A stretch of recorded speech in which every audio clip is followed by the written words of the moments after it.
Hello, everyone! His name's Olo, and he's just like a samurai, and it's me, that guy. It's the best guy ever here. Let's talk about One Piece! Woo! Yeah! I am the Joker, baby. Doflamingo, get the hell out of here. It's me, BGE. What's up, everybody? Zoro more like Dedra. Oof, you hate to see it. No. Put that L on there. Put some respect on his name, please. I'm begging you. All right. How goes it, everybody?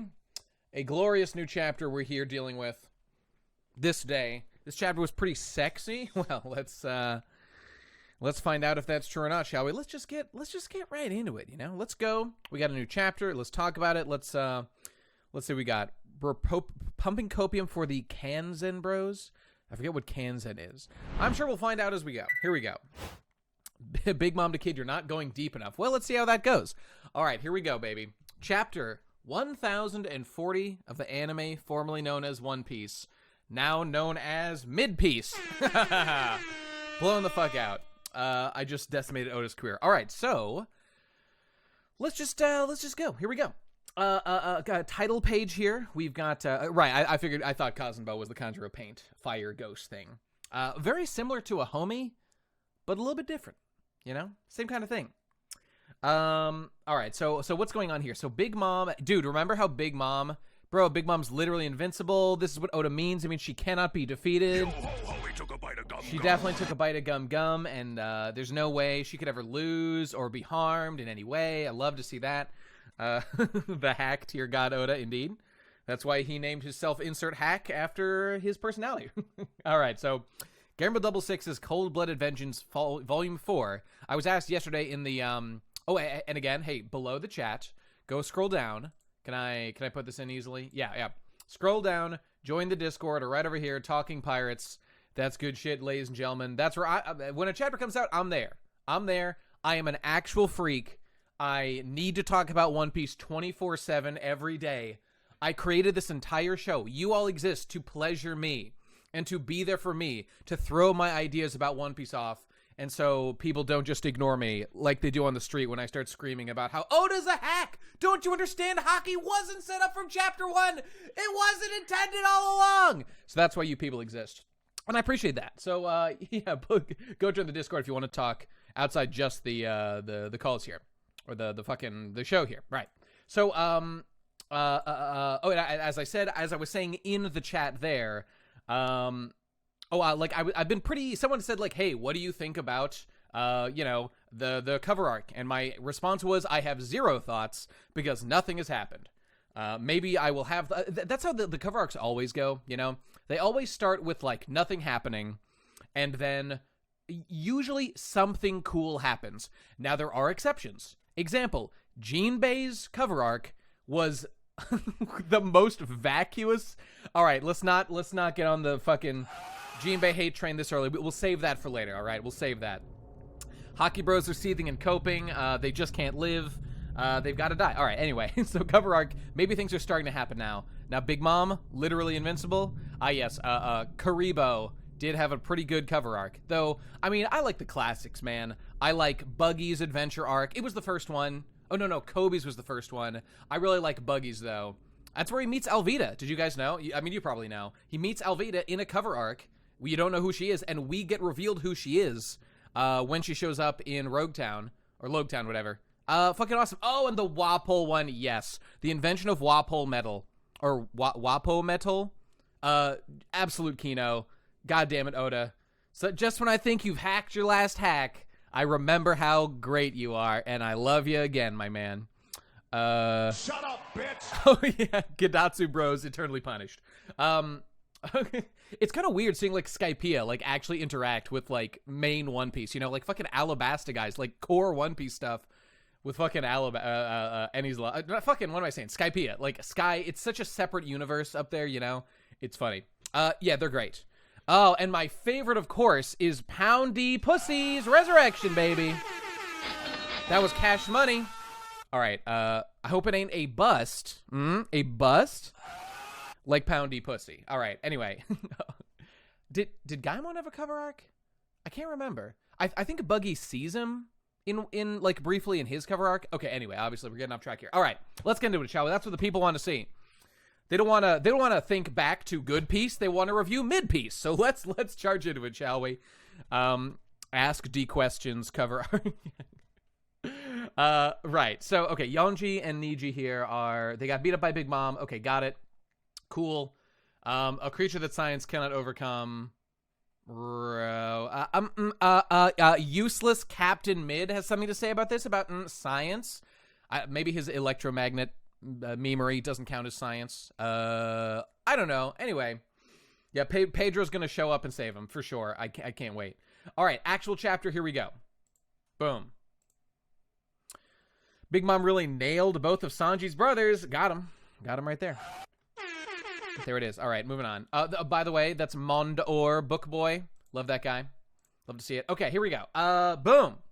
So Kid is doing. It is pretty good, right? Thank you, Julian, for $5. I love science. Trust the science, bros. We have to trust the science. Ah! I don't know why I said that. Anyway, other than it's true. So here's Kid using his big silly gun, which I love and is the best thing that's ever happened in One Piece. And damned punk, I'm getting nailed right now. Just being on the stream is me getting nailed. So we're getting a helpful. This is about the length of Big Mom's vagina, and Kid is entering it at fast speed. He's inserting his metal rod extremely quickly in there, and she's loving it, as you can see right here. So speaking of getting nailed. So, you know what I was going to say? I was talking to somebody. We were in the potty, fucking, the Talking Pirates Discord. And I said something about, like, or we were talking about, like, the nature of this attack. And we were like, yeah, we're really glad it's not just a laser. Because, like, a railgun is a very specific thing. It's the yelling sound, Loud Nigra is my favorite man in the world who ever lived. He's a hero. The metal rod here that is clearly being blasted, like that is how a railgun works. It works on electromagnetism. So there has to be a physical piece of something that is being blasted. And the way it works here is it's just great. Like I'm just glad to see that, and not just a miscellaneous beam. This is like, Oda is trusting the science. He's trusting the science, and I love to see it. And Big Mom's loving it, as you can see. Right, and it is a little strange. I was saying this before in the chat or whatever, that it's a little strange that Kid could technically make a laser by making an electromagnetic wave. Probably true. And I was gonna say him like shooting lightning doesn't even seem like outside the realm of possibility. He has electromagnetic powers. Electro is right in there, you know, although they're actually just the same thing. What was I saying? Once the piece of metal is out of a railgun of like conventional design, or even like the kind of space railguns that you think of in like movies and stuff. I'm trying to think. There's something that has like a space railgun. I can't remember. Whatever. They're in a lot of anime, etc. Like once they're out of the tube, it's like all the magnetic force is applied in a short burst while it's in the barrel. And it's kind of like, so why is this still pushing, you know? Like, it would deliver its payload of force, and then it would stop. Like, resisting it doesn't actually make sense. Unless what's happening here is that, like, Kid uses the gun to, like, concentrate his electromagnetic power, like, into this beam, and the beam is, like, the force of his power shooting it, like, really, really fast or something. But, that's not how they generally work. They, like, magnetize within the barrel of the gun. So, again, like, it's One Piece. I'm not that worried about it. But, like, we like that this is here. It kind of doesn't make sense. But then again, it is One Piece. Where like Kid has literal magic powers, you know, so maybe unironically, like the electromagnetism is extending out of the gun and is pushing down with like massive force down on Big Mom. So you know, I don't know. Hey, Alpha Dream, what's up, dog? Good to see you. That's for you, my man. Also, easy money. I believe they call that a speed line, something like that. Okay, anyway, the point is. I love this weapon. Oda's giving it like some realism, so love that. So Kid's really struggling, and so I suppose I was surprised. You probably were as well. So Big Mom is not immediately blasted down the hole. She is actually She's fighting back. She's saying some words. He could be blasting ionized plasma. Maybe. At this point, it's kind of, we would need to know more about, like, how his power works specifically to understand. Anyway, so Big Mom is still hanging on, amazingly. It's not enough power to put her down. She's hanging on there to the outside of the hole, and I had thought before the hole is, like, a little bit small on the top here. I wondered, like, the critter below is huge, but the hole in Onigashima is, like, much smaller. Also, it sure is lucky. I mean, you know, again, it's One Piece. Nothing, the narrative wouldn't do this. But, like, considering all the damage was done, it sure is lucky for, like, Law that there wasn't, like, a small, you know, maybe farmer boy tending to his field, tending to his rice paddy down here as these guys are using their literal fucking nuke attacks. On both Onigashima, there could have been enemy or friendly soldiers in Onigashima, and down on the ground, there could have been, you know, Wano citizens. So that's lucky, but it's One Piece. Of course it was lucky. It's fine. Just saying. There could have been some serious collateral damage. That is true. I did think about that, like, everybody's at the festival, but maybe not literally everybody. Not literally. I need a sound clip of convenient.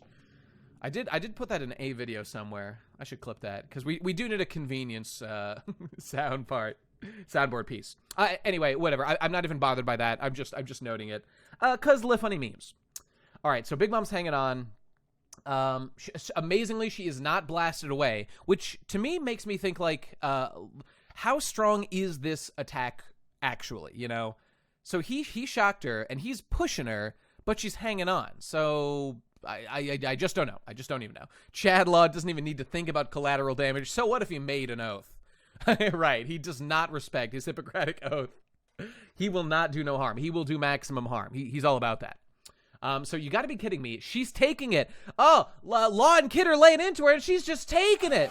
How? How is this happening? Where is it? No, that's not it. Any women or people who are smaller? Direct quote from Trolfagard D. Waltel Law. Any women or people who are smaller than me, I'll put them to women especially. I'll put them to sleep really fast. Which I don't endorse. That's fucked up of you to say that, Law. All right, so it's all happening. It's all going down. I'll let you choose your fate when this attack is done tickling me. Oh, she's into tickling, boys. Feather Chads, it's our time. You can either give me 50 years from your lifespans. How much did you take from Pedro? Probably around that, right? I'm just wondering if this is, like, more or less than people who were, like, more of, like, a minor inconvenience versus these guys. Like 50 seems like too short, you know? Like, they will, so you can either give me 50 years from your lifespans, or you can live on my slaves. Why only 50 years? These guys are, like, in their 20s. Take, like, 70, 80, 90 years, you know? I'm just wondering. I don't know. That seems like a fairly arbitrary number. It was 50 from Pedro? Okay, maybe that's why. It's just, like, a round number. Big Mom, small brain, big number, convenient. Very convenient for me, lads. This is the real convenience of the story right now. Okay, anyway, time for Giga-based Chad, Big Mom to do her shit. Life or slave? I'm picking slave every time. Pay D-Route. So here she goes, boys. She's using Soul Pocus. She's going full. And it's fucking awesome. So 50 years or be slaves. So she's letting them decide. And yes, this is Absolute Kino. I love that they're just doing this again with Big Mom. Every time she's done this has been cool. But you know what's funny about this? So this is the best time it's ever happened. She's got great teeth. Each one of these teeth is a homie. When Big Mom did the Soul Pocus thing, the first time we saw it was in what's it called? Was in Whole Cake Island at the beginning of the arc, more or less. And we saw her use it, like, on her son or whatever, and she took, like, a bunch of years or something. No, that's not a joke. Those might literally be homies individually. We know her bones are homies. Yeah, once you're her slave, she's gonna breed you. That's gonna happen. Right, the first time she used Soul Pocus, correct me if I'm wrong, first time was with her son, and she took it. That was how we, like, learned about the ability, and it was cool. It at the time, right? At the time, it felt like that was set up to build up to the, like, big meme moment where I don't think he was confirmed dead, and we actually see him later. I'm like pretty sure. But anyway, it was built up that at the climax of the arc when Jinbei leaves the crew, when she leaves the Big Mom Alliance or whatever, she tries to use it on Jinbei and it fails, right? Now, at that time, I remember being critical of that because I was like, this is dumb. Like, it was one of those things that I was annoyed by because it's like Jinbei is being, again, too Chad. Like, he didn't even have to, like, do anything here. I was just... You see where he's going with it. I get the idea, but, like, I needed more build-up to it for it to be, like, a satisfying moment.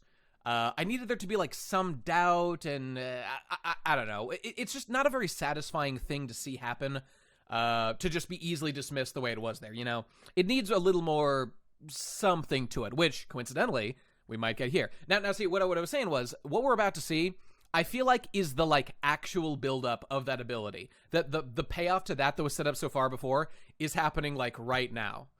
It's a willpower thing. People who aren't submissive and breedable in Big Mom's presence are not affected. I agree.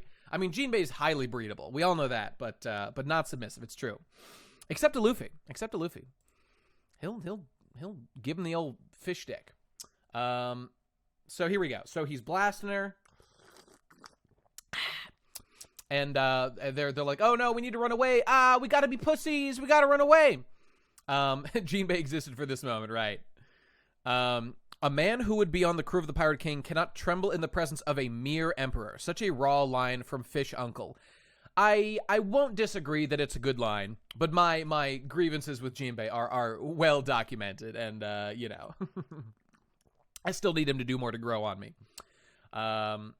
Okay, so stealing lifespans of this looks like, so these are these kids crew or is this Beast Pirate? I think it's Beast Pirate guys, right? Like they've got the horns, right? You know, I don't know.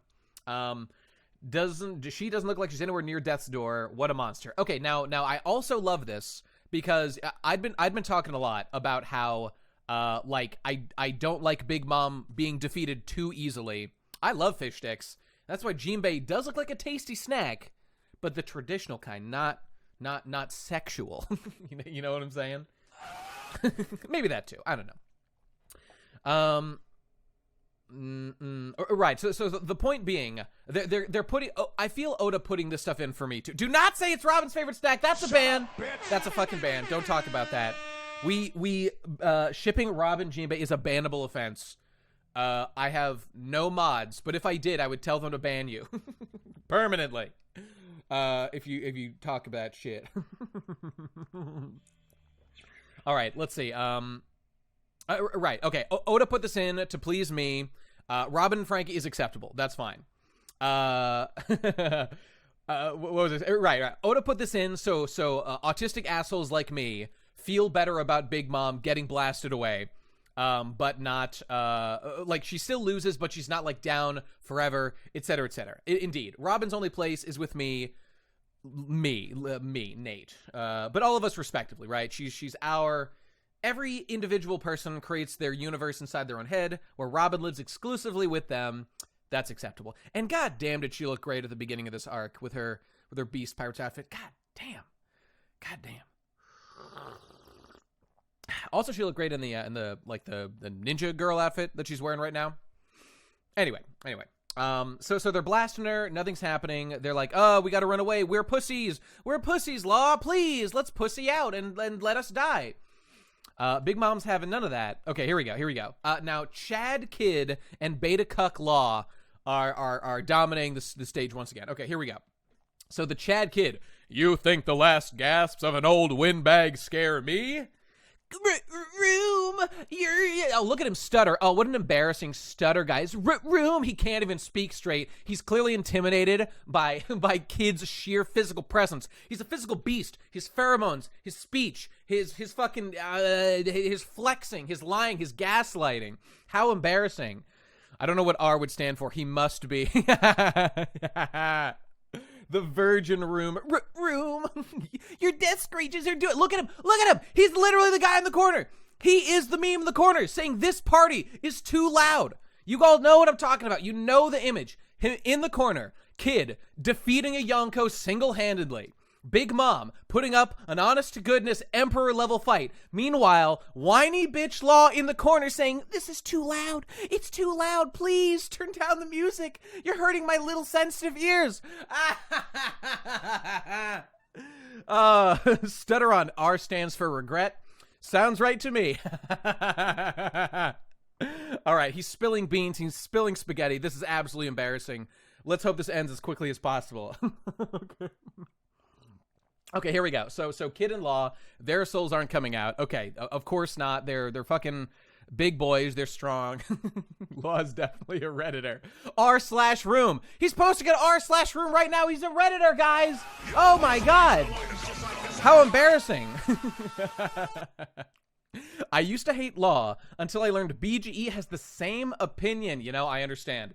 There's only room on the stage for one absolute Law destroyer, anal annihilator, and it's me. I push out everyone from the space with my pheromones, my physical presence, you know, by gaslighting and girl bossing. It's what I do.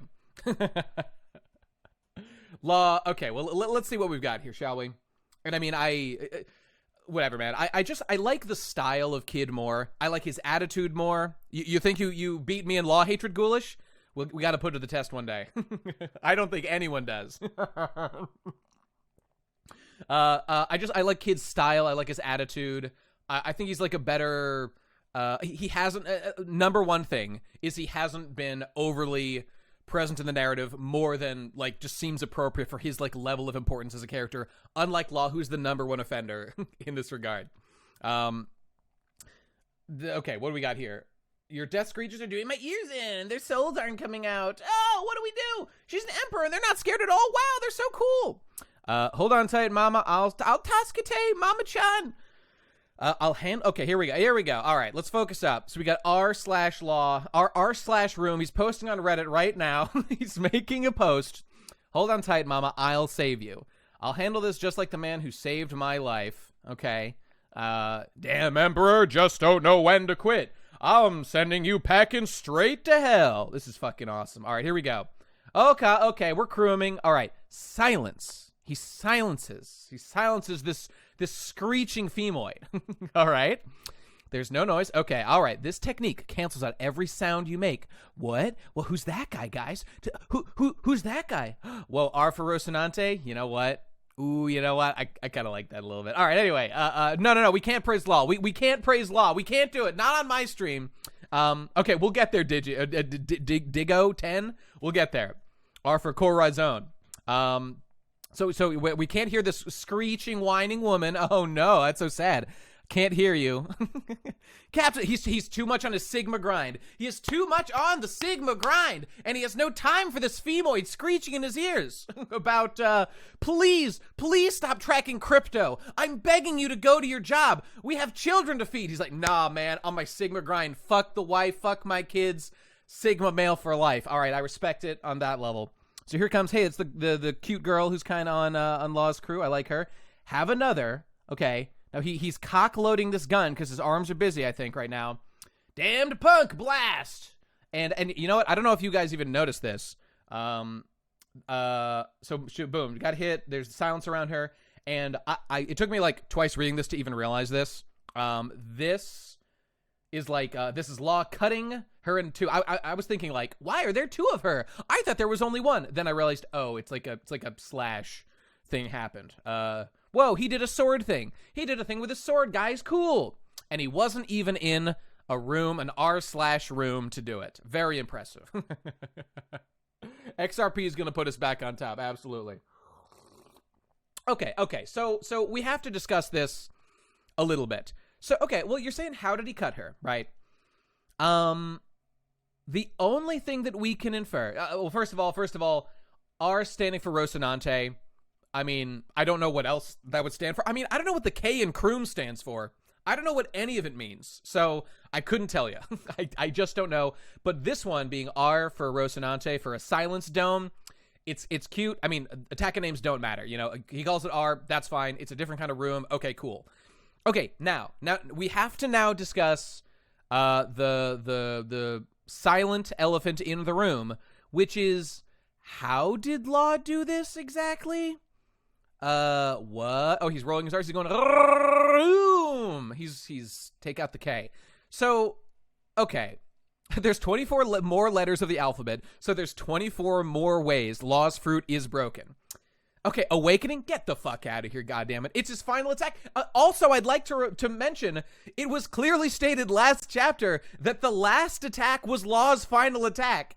What is this, though? What are we? Can we cope on this? Can we cope? Cope? This isn't an attack per se. Oh, there he goes. There, Takuto goes coping. This is a technique. This is a move. You see, that only uses 5 MP of your total 100 MP pool, whereas an attack uses a full 20 MP of your MP pool. So, you know, it all checks out. It all checks out.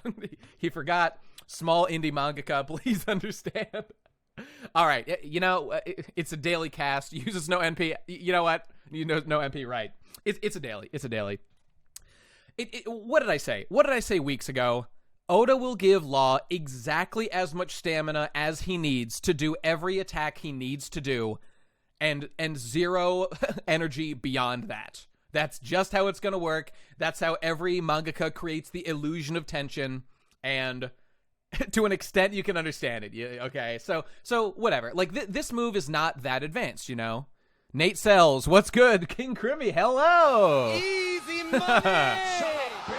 So there's a lot to get into here, but so can I get past the fact that he had enough ability or enough like energy left to do this attack? Yes, I can. This whole sequence is a plan Law came up with. Of course, he has enough energy left to execute on it. Get the fuck out of here. These fucking Law copers. I don't think they even planned for Big Mom to be here. Or maybe, I can't remember. Maybe they did.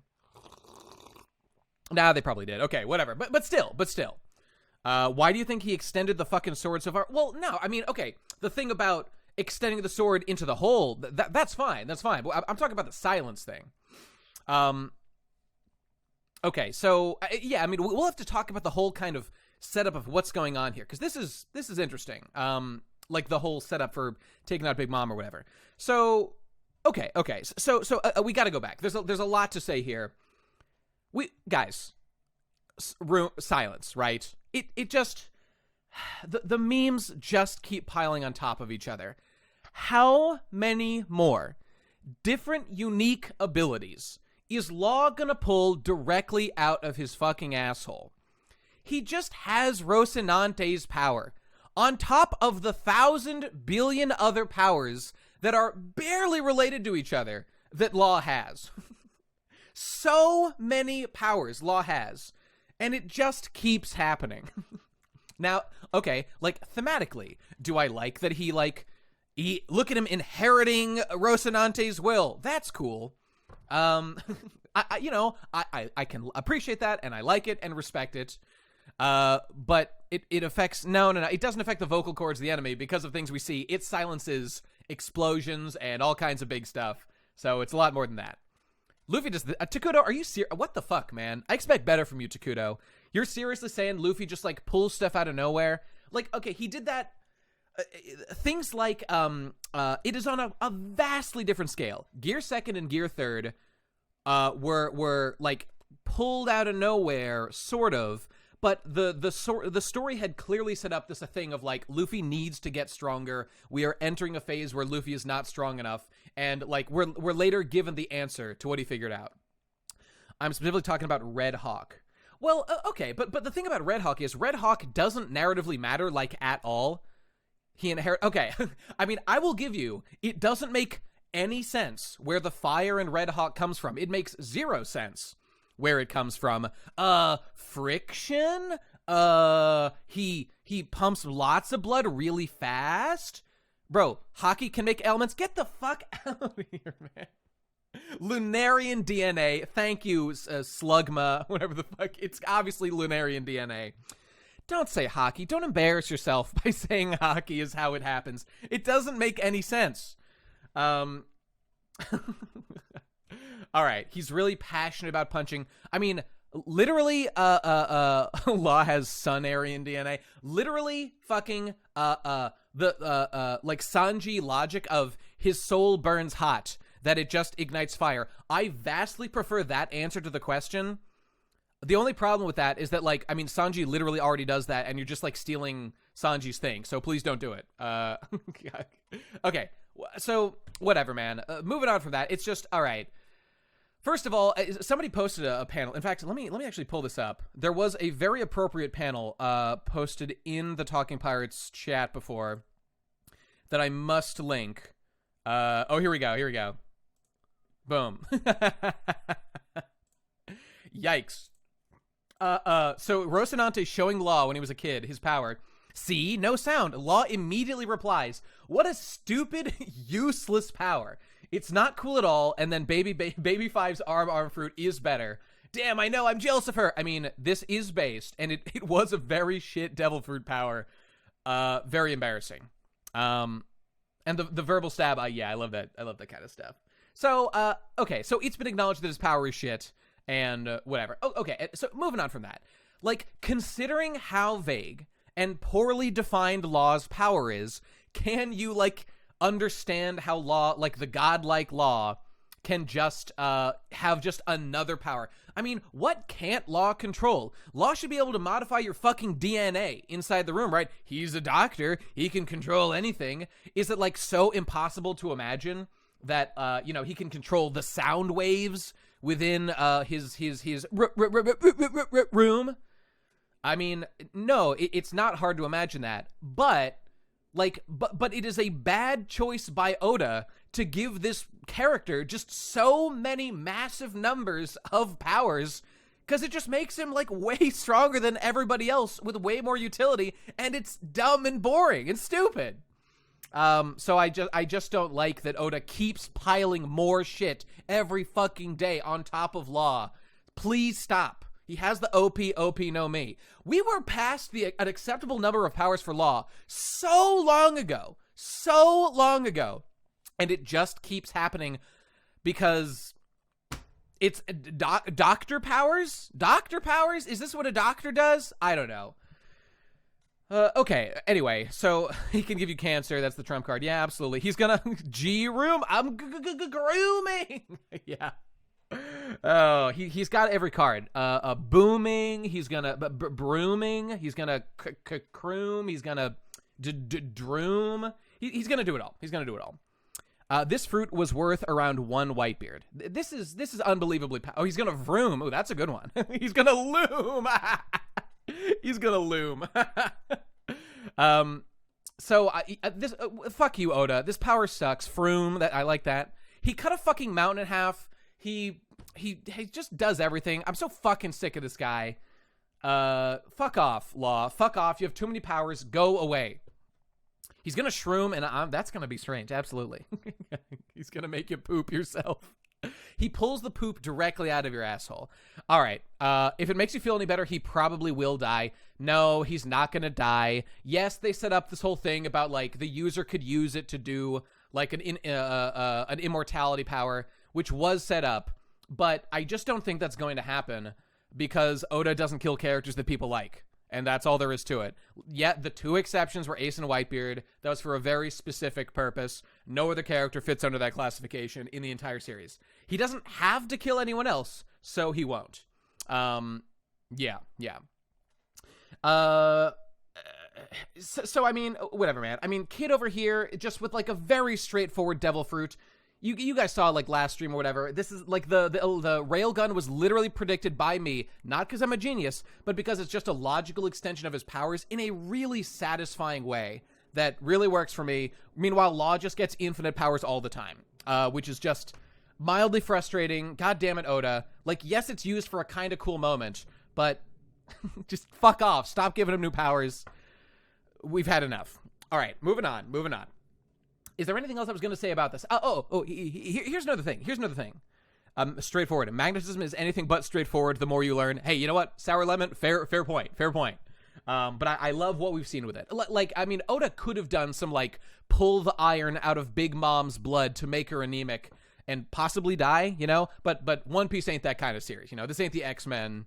This ain't other stuff. Kid satisfies me. Law can't even get me going, boys. I'm barely at a half chub with Law. Barely. And I need to croom. I'm here to croom, so only Kid can make me croom. Oh, yeah, right, like Metallica in JoJo. That's right. Which was a great fight, man. That was fucking awesome. Okay, moving on. JoJo Part 5. Good shit. So, the other thing I just wanted to say, there's a lot to say here, is I also find it, okay, look what's going on here, right? So Kid is still blasting, right? Stick with me on this. He's still blasting Big Mom. We see the iron rod there. He's pounding Big Mom. He's piercing Big Mom with his iron rod. Love to see it. And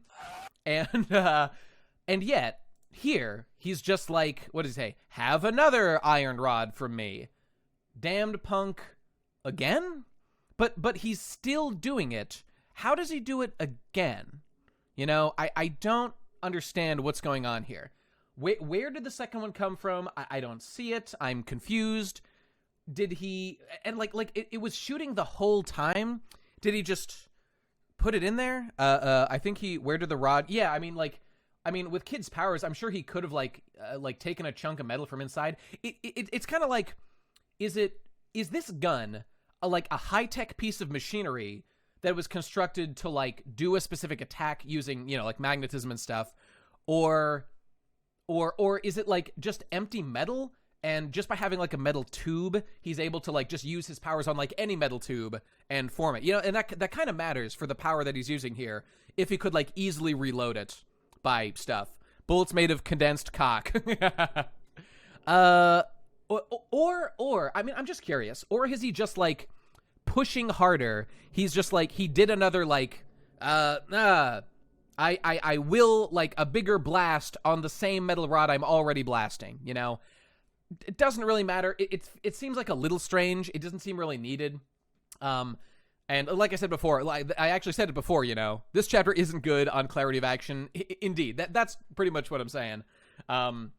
If his first blast had kind of finished, and like a real railgun would, it kind of stopped and she was starting to get back up, and then he digs super deep to summon enough energy to do a second blast, but instead it's a continuous one. It just, I don't. The second shot is him pushing the beam of energy back to full. Oh, like in a DBZ fight, right? Against Cell in with Teenage Gohan. That would make sense, right? That'd be fine. Okay, whatever. This doesn't really matter either way, but I just find it interesting to talk about. So thanks for indulging me. All right, now that we've croomed, let's just move on, because it's obviously clear what is being implied. She's getting the double blast. She's silenced, and it's all going down. So, and just to make it clear what's going on, right? So I didn't even really mention this. Their souls aren't coming out. So wait. Oh, their souls aren't coming out. He puts the room around Big Mom, and then here they go. I think I skipped over this a little bit. There's no noise. So now this I really like. This is really cool. Oh yeah, I'm sorry guys. Someone post the panel. I'm trying to make sense of One Piece. I gotta stop. Oda is a hack. My mistake. I love what this is doing by canceling the soul focus. On that level, I love it. I think it's a really clever way that Oda wrote to I mean, I didn't even really think that Big Mom would she'd try in a desperate moment. Of course she would try to steal souls to regain power or whatever. It makes a lot of sense. We know that's her ability set. And so she was going to do it from the Beast Pirates around or whatever, or just whatever crews are around. But the room makes it so they can't hear her. Now if you think about that, it a little bit doesn't make sense. Just wanted to say that the room shit was completely unnecessary from a narrative standpoint. It's just more shit for Oda to cram in and fuck everything up. There's a little bit of that too. Again, I appreciate the Rocinante connection. It's kind of cute. It cucks Rocinante's power a little bit more, but we already knew his power was cucked. But let me just describe why I like this a little bit more. It's just that with the caveats of how it is a little bit confusing. So she already started the soul focus on them, right? We can see their souls coming out, and then all of a sudden, what? They can't hear her. Okay, so it's Oda said, "Woman, silence," and so they can't hear what's going on anymore. So the soul focus stops, right? What's the deal with that? And wait, also I asked before, what are those shadows on the left? of this panel. What, here? You must mean on this page. What, like this? These are the two halves of Hera that were just chopped in half, if that's what you're asking. Yeah, it's clearly Hera having been chopped in half. Kid, clearly, that's why he's doing a big, cool action sword pose. Or Mother Misery, Hera, whatever it is. Yeah, that's clearly what that is. And I didn't know what that was at first either. I thought it was like two Heras or something. The implication, like, you see an arm on each side here. This is clearly like a slicey, dicey kid did it. How did he cut her? I don't know. Hockey. He is a swordsman of some amount of skill. I don't know. Whatever. He cut her. That's fine, I guess. Now, they really didn't set him... Like, he's not using room, so how good is he with a sword? I don't know. Do I believe he could cut this Mother Misery thing? I guess. I guess so. An ungraded... It is weird that he kind of just did this particular thing out of nowhere. Maybe Oda thought he needed to give him, like, a sword moment, so... okay. Law should have gone down when he said he would, and Kid advance his cock against Big Mom to match Luffy versus Kaido. Law should have gone down when he said, I'm not quite following that, but, okay, no matter. Right, I was just gonna say, so why exactly does this silence move that he's doing here even cancel the soul pocus? How does that make them not afraid and, like, willing to lose their souls? Okay, but I will, right, One Piece is a silly series. I don't want to be too much of a fucking autistic asshole about it, right?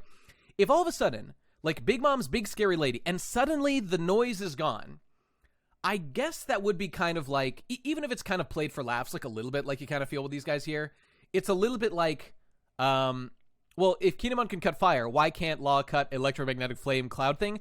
I would say because Kinemon was set up with a special ability to do that. Law has had no such setup, so it's fair to wonder what's going on. Her voice is tied to her conquerors, which determines the extent of her ability. Now, that sounds like a headcanon to me, my man. It could be right. Your name is Tesla, so you clearly know a thing or two about electromagnetic attacks or whatnot. But I just don't know. He should have passed it a few chapters ago when he said he was out of stamina. Right. I mean, there's definitely the thing going on of how Law just inexplicably keeps doing ultimate techniques, and it's pretty weird. And Zoro did steal Kinemon's power, but that's fine. They were around each other for like fucking months and years and whatever. So he slowly learned, and he expressed interest in learning from the moment he saw Kinemon use it the first time. So that was cool. So I mean, this whole commanding souls vocally thing, it's like, you know, and I'll give Oda this. You know what? Let's come back to this. Let's come back because there's a couple more bits of detail, but we want to talk about this whole voice command thing, right? Because there's some things to say about it. So she's getting blasted again. Blah. She takes Kid's metal rod. She doesn't care for that. It's too much for her. She can't handle it, bros. So Prometheus and Hera, what are you doing? Come help me. Okay, so Prometheus and Hera are not rushing to help her. Okay. Let's see. So she's getting blasted down here. Huh, Big Mom? Why didn't that make any noise? Okay, obviously, because of the croom, the room around here. Well, I mean, being around Kinemon for 2 months, I would believe a swordsman of Zoro's caliber and, like, hockey level, he could probably get pretty good at that technique. So, I mean, I don't find it unbelievable. And like, that was the first thing Kinemon showed, you know? Here's our side boob queen. Here she is. Oh, there's a little bit of it there. Love to see it. Well, I mean, the ceiling breaking probably should make a sound, because it's just, you'd think it's just what's within the bottle. I don't know. Whatever, man. You want to read my comments? You'll have to find it first. I left it in that place. Shut up, bitch. There you go. She is stealing Kuzan's abilities. Indeed she is. Okay, so Big Mom's getting blasted. Whatever, no noise, whatever, it's fine. So Big Mom's trying to stop herself, grabs one of the frozen bombs. Okay. I know, right? Prometheus and Hera must not have been looking at Big Mom. We'll get back to that. Don't worry, because yeah, I've got some things to say about that. So touches bomb, it explodes. Okay, now if I remember correctly, this is what we were trying to avoid. Although, you know, Yamato has been freezing some of them, so that's fine, I guess. But one does explode with direct contact. Okay, that's not good. You'll set off the other bombs, and here's the Kuza, blah, blah, blah, the fire devil goop thing, right? So it goes, oh, Elden Ring, oh, it's happening. This individual is very excited for an upcoming From Software release. Aren't we all? So I can understand, keeping it going. Now, what I don't quite understand is what is going on here. I think the idea is that this blast. Oh my Orochi senpai, Orochi-sama, that's the one. So Fire Guy is there. So Yamato kind of stopped the icy bomb stuff already. Kazunbo, the ultimate shitty ticking time bomb, kinda. So got blasted, and it seems to me like that fucked it up, and now exists as like a little baby version of itself. I mean, obviously we're gonna see more. Its story or whatever is not done yet. Okay, it kind of, I don't know, like this whole arc with getting to the bottom to like stop it. If Big Mom just fucks it up like coincidentally, it's just, I don't know, man, kind of makes the whole scene pointless. You really gotta protect like the agency of characters and stuff when they're doing this kind of stuff. So I don't know. Oh, what's this? We got a gift here. Who's that from? That's from Spurg Boy. Let's see if he lives up to his name. What were they thinking? Thank you. This is great. I love it. Although, can you? Oh, is this a straw hat? Is that Luffy? It really should be Katakuri. It should be Katakuri's tattoo, the one he has. I have literally thought, I don't have any tattoos. I've thought of getting one, and I've also thought of getting it looks like I'm doing a hip thrust, which I love, as I do in real life. It looks like the other tattoo was Katakuri's tattoo, man. I just want Katakuri on my body. I want him inside me. Nah, don't change shit, man. It's perfect just the way it is. I love it. Thank you. That's real sweet. Okay, let's see. Hey, if you send that to me on Twitter, I'd be happy to retweet it. Because that's based in Red Pilled. Easy money indeed. All right, let's go. I must consume my favorite manga character. I need his tattoo. Well, notice how I haven't actually got that tattoo yet. But man, what can I say? I'm a little bit of a consumer, man. Oh yeah, once I'm 50, the same age as Katakuri, I will look exactly like him, and I will also be 25 feet tall. And I don't skip leg day. Giga Chad, looking fit and lean, and I bring honor to my big fat mother, who's the most powerful person on the planet. Okay, moving on. Sorry, I lost the chat. Okay, there it is. So, okay, I was just shitting on Oda. Real quick.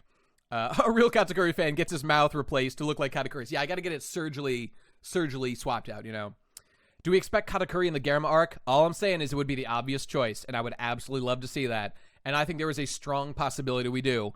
And I will croom like you've never seen before. So brace for impact when that happens. A real Katakuri fan has type 2 diabetes and is empowered by it. Absolutely true. Okay, Kazunbo fucking sucks, is my point. Oda, you're a hack. You're all washed up. Prejudiced. Oh, I love a prejudiced man. Easy money! All right. Yo, can we get some... what emotes do we even still have? So we got a subscribers. Kamina face. Spam Kamina face. Subscribe, Chads. Let's get Kamina in here. I also want to get Kamina's face tattooed over my face. That would be great. Just want to look like Kamina. That'd be great. How can I just become more of an anime? Okay, here we go. So, Big Mom got butt blasted. Damn it, this is all your fault. Okay, here we go. So Silenced Woman is being pushed down. Is being eviscerated, is being destroyed by two strapping young bucks. So she's fallen off. She is off Onigashima. Looks pretty unconscious to me. Venturize. That's what I like to see. Prejudiced. Excellent work. Okay, so all right. This is actually good, right? Realist Kata fans stab themselves after seeing a teen get shot. Now that's base. Oh, stop. I'm trying to... My soundboard's not listening to me. She's been a little buck broken. It's true. So here goes Big Mom talking to her headmates. Roger. Are you listening, Roger? Why did you have to go and say all that? Okay, focus up, lads. Here we go. This is the good shit. The whole world bought it. The Great Pirate Era. She was a contemporary of fucking Gold Roger, She was probably already a Yonko at that time, but I don't know exactly. Your time was up, so it didn't affect you. Indeed. All those brats came flooding in looking for their chance to shine. Indeed. And you left us, I guess Shanks would be one of those people. I mean, he was on Gold Roger's crew, so there you go. And you left us to deal with it. Okay, all right. I'll read this and then we'll go back. The least you could have done was tell us about the One Piece before you croaked. It is real, right? Sam Toucan. Thanks, buddy. Easy money! Oh, shit. He Prejudice spammed a bunch of subs to everybody. All right. Thank you, Prejudice. You may have, in fact, taken a bite of gum gum. It's easy money, baby. All right. Okay, so she's talking to Gold Roger, right? You're talking to her headmate. Respect it. Love to see the neurodivergent community represented, you know. This absolute freak, this absolute mind-broken lady of the evening. So I mean, she's not really saying anything that fascinating, right? She's just being like, is One Piece real? You know, you could have told us about One Piece. I guess it does. It implies that she doesn't know, you know, what One Piece is, and she doesn't know if it exists for real. So, like, she, even though she was a contemporary among, like, Whitebeard and those guys, she still doesn't know what the deal is. So, you know, this is really cute. You know, I've always liked Big Mom a lot because she feels like she is actively working toward becoming, like, Pirate King. We saw that at work throughout her arc. She is not, like, a contented piece of shit like fucking Whitebeard was. Man, fuck Whitebeard. We gotta say it, man. Shut up, bitch. Shut up, Whitebeard. You were a fucking beta simp raising everyone else's wife's son. It was embarrassing. It was humiliating. You had no ambition. You were a piece of shit asshole. I'm glad you're dead. Make room for big boys coming through with actual goals, with actual ideas. Stupid family piece of shit asshole. I don't know. I was just unimpressed by Whitebeard's like lack of drive, you know. He was just content, man. He was content sitting as a Yonko. Big Mom is more of a pirate than Whitebeard could ever be. So I fucking love Whitebeard, and I love Big Mom. Whitebeard is a bozo. Rip Whitebeard bozo, man. Exactly. Raising other people's kids and calling them sons. And he loved it, man. He loved it. I'm a world government shill. Oh, yeah, you think so? You think so? Bro, Whitebeard unironically controlled opposition by the world government. He was put there to look like the opposition, but to stop great, godlike, big brain chads like my boy Whitebeard. Like my boy, like my boy Blackbeard. That's what I'm saying. Men with drive, men with intelligence, men with a will to become great. Not to just fucking sit and shit themselves all day like White Cuck did. Shanks is definitely a glowy. He's definitely a fed plant. That's for sure. But Whitebeard is controlled opposition. Can't trust him. Now Blackbeard, that's a man with my undying trust. That's a real pirate right there. Dude, it's like, all right, it's like, Luffy, is that a fucking fish man? Whoa, I'm going insane. It's a fish man. It's like in Reservoir Dogs, right?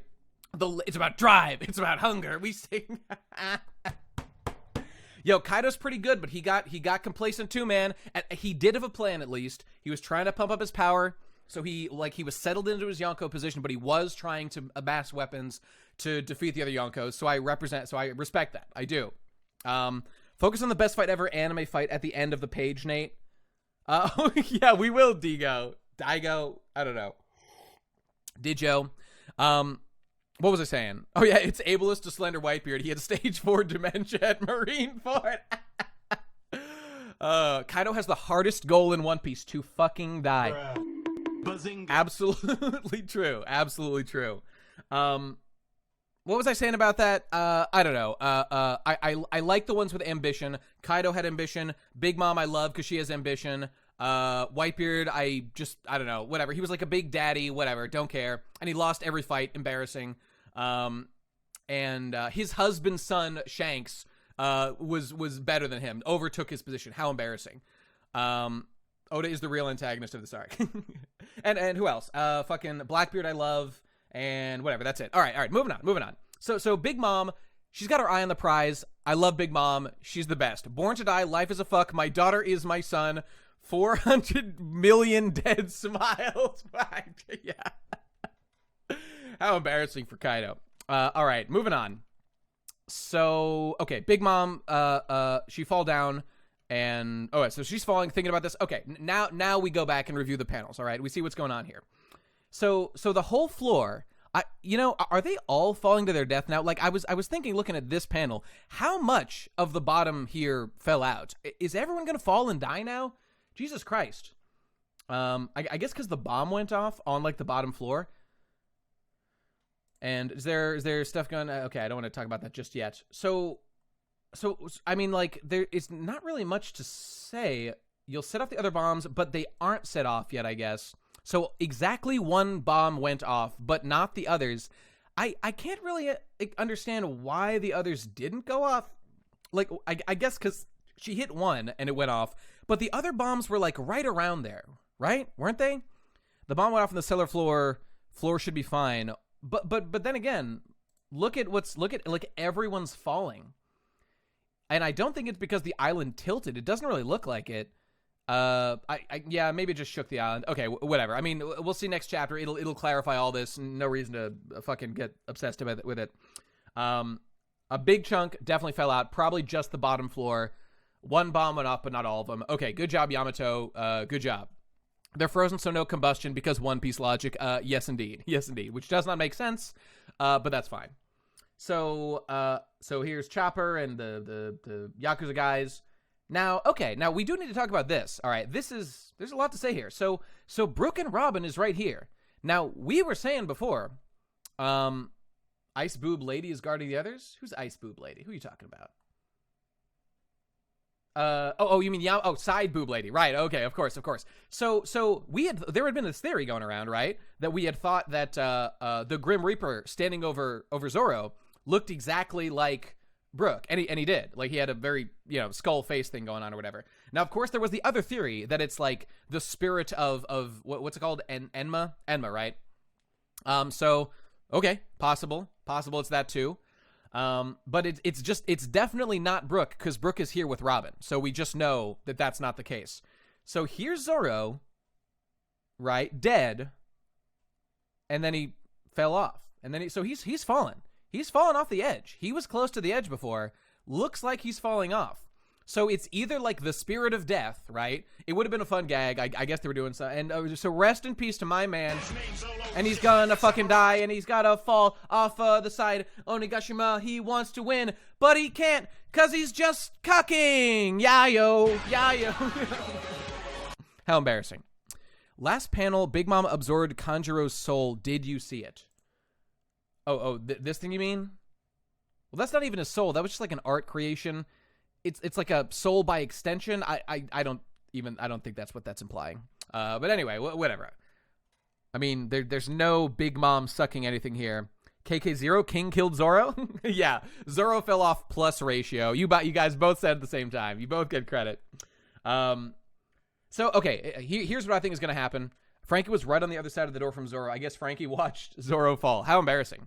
I think it's 100% the case that it was Enma, and it's more stupid-ass fucking sword spirit wankery from from Oda and Zoro about, like, the spirit of the sword.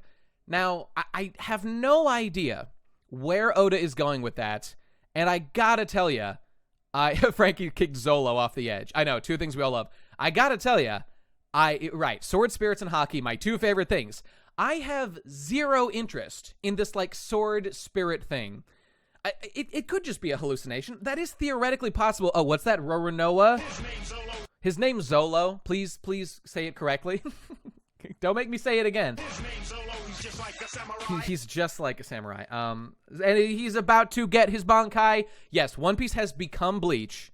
It is happening. It's all happening. This is a callback to Kuina falling off stairs and dying. Now, okay. Okay, Soko. You got to slow it down right there, my man. Because we got to get into this issue a little bit about why I'm seething and coping with this sword spirit stuff.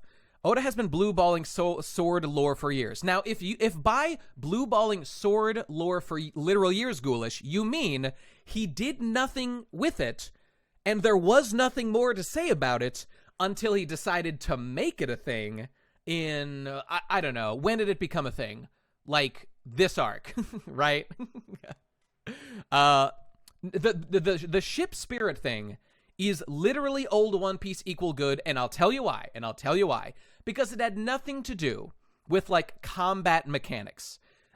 And it was actually set up a little bit, sort of, in subtle ways. Club Otterman was a little bit hacky, that it came out of like almost literally nowhere. There were a couple things where I think like there's a couple like manga level things, right? Like manga jokes where I think like the front of the Going Merry like reacted and it like appeared to have a will. Whoa, okay, what's that about? And I think it was before we meet the Klabauterman or the Klau, the German spirit thing, whatever. So whatever. Black blades have certainly been a thing. This is different. This is very different from the black blade thing. That has been sort of turned into like a hockey thing.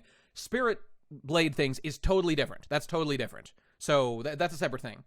The Klabauterman thing totally works in many ways, and it was set up kind of. Oda in an ancient SBS, I don't know which one, said like a member of the crew will die.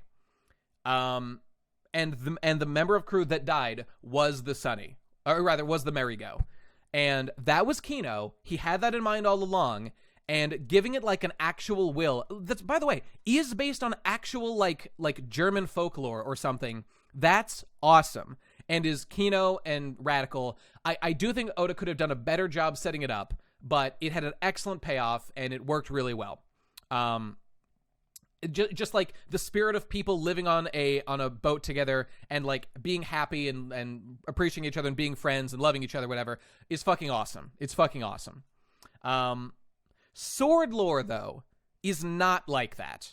Sword, like, okay, I mean, I was thinking back, I was like, was this implied the first time Zoro got his cursed sword? And the answer is no. I didn't go back and read the panels, but I just remember it. It's been referenced recently too. That was Zoro, like, quote, testing his luck against the sword's curse, right? That is not the sword has like a literal will, it's alive. That is, the sword is cursed, bad things happen to the one with this sword. And now it's becoming more of a thing that like it has a literal will. It like chooses its owner. That's new Wano stuff. I don't think that was really ever implied until Wano. It's a little too shonen bullshit for your taste.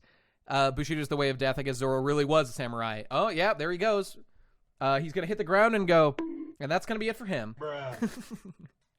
And people are saying the Sunny, so the Sunny won't die. And by the way, about the Merry stuff, I would love it if Oda, after a while, did start to give Sunny more like character reactions, just to imply that like the same thing's happening again. Because of course it would. Why wouldn't it happen? That'd be awesome. Wasn't it retcon now that it being cursed was just that it's too dangerous a sword? That's correct, Tesla. And that is a little bit hacky, but it's not that bad. Like, it's an extension of like the sword having a will thing. It's like it's too strong, it demands sacrifice from its owner, and it only wants like Giga Chads to control it. It has been retconned to be an extension of that. That is different from what we were originally told. And I won't hear any of this bullshit about like, oh, Oda didn't tell us it wasn't that. Like it's not a hard retcon, but it is a literal recontextualization. So in that, like, it is kind of a soft retcon, not in the bad way, whatever. It's not that big a deal. It's just the specific execution of it I don't find particularly interesting. I mean, apparently the swords were cursed, Simsy, just when they were made, according to the guy. Like, he just makes swords that have this particular, like, character to them that they are cursed, as I understand it. I don't know. I'm pretty sure that was the logic that we were told when he first met him. So I don't know. That's the best I got. So, do I have anything more to say about Zoro? I don't, like, the spirit of death thing, that it could be him, like, literally dying. Kind of a dick mood, sword maker Anthony. I know, right? It reminds me of it. Remember in Hunter x Hunter, there were those knives that were in, like, the York Shin arc that were made by, like, some serial killer that were, like, really valuable or something, and people use them to fight sometimes. That was cool. That was Kino. Whatever. Anyways, same kind of thing here. Zolo, the dead straw hat. That's going to be his new nickname after this arc. The Bins knife. Yeah, that sounds right. Lamb. So if it's like the spirit of death, look, it's going to be Enma. But if it's the spirit of death, I would like that even less. Because unless Oda has some like really cool writing thing that he's building to with it, which could happen, I just have no idea. He's definitely doing the whole Enma thing. It was the god of hell or whatever. That's the name of it. It's gonna be that. And I don't know what he's getting to with it, and I'm already not that interested. But, Oda, even with, like Katakuri is the ultimate example of there were all these things that were added throughout One Piece, like New Piece, that I did not love.